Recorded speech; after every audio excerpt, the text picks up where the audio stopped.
महाराज भर्तरी जी ने मन को खोजा, मन की बात कि क्या चाहता है। सुंदर स्त्री का भोग ऐलान कर दिया कि विश्व की कोई सुंदरी मैं उसे वर्ण करना चाहता हूँ, मेरे सामने आए।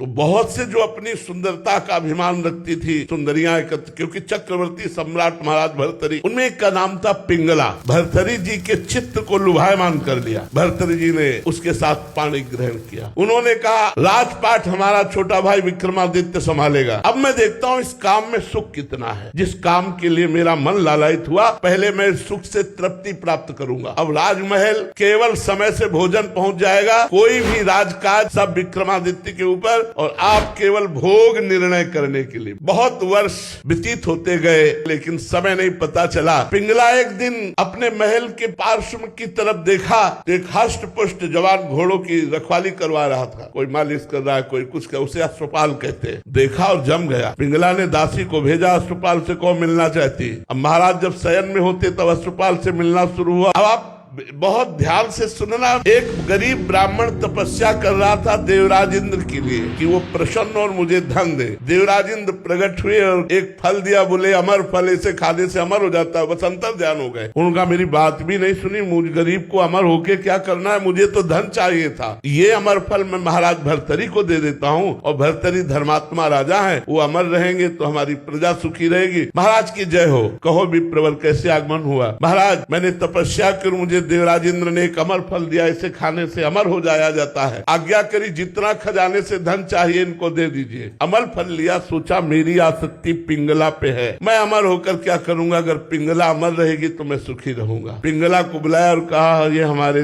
देश के विप्र की तपस्या का फल है, आप इसे पा लीजिए, अमर हो जाएंगे। पिंगला ने सोचा मैं अमर होकर क्या करूंगी, यदि अश्वपाल जीवित रहा, अमर रहा तो मुझे सुख मिलता रहेगा। उसने अश्वपाल को दे दिया। अश्वपाल का संबंध था राजा की नर्तकी से। उन्होंने सोचा अगर ये नर्तकी जीवित रही, अमर रही, तो मैं सुखी बना रहूंगा। उन्होंने नर्तकी को दे दिया। नर्तकी ने विचार किया मैं जिस राजा के दरबार की नर्तकी, वो राजा अमर हो तो अच्छा है। वो अमर फल फिर भर्तरी जी के पास पहुंच गया। भर्तरी जी महाराज के पास जब अमर फल पहुंचा तो उन्होंने वैश्या से कहा क्योरी विप्र अमर फल लाया तो समझ में आया तपस्या करके लाया, तू कहां से लाई। वो तो कांप गई। तो उनका महाराज आपके महल के पीछे जो अश्वपाल ने मुझे दिया। जाओ। अश्वपाल को बुलाया सभा में और कहा बोल ये अमर फल कहाँ से मिला। होश उड़ गए। महाराज जीवन दान हो तो सत्य बोलूं। हाँ जाओ, माफ किया। महाराज आपकी रानी पिंगला ने दिया। पिंगला को बुलाया और कहा क्योरी चक्रवर्ती सम्राट मुझ भर्तरी से तुझे तृप्ति नहीं हुई, धिक्कार है इस काम को। और उतारा मुकुट और रख दिया और सदा सदा के लिए बनवासी बन गए अतृप्त होकर।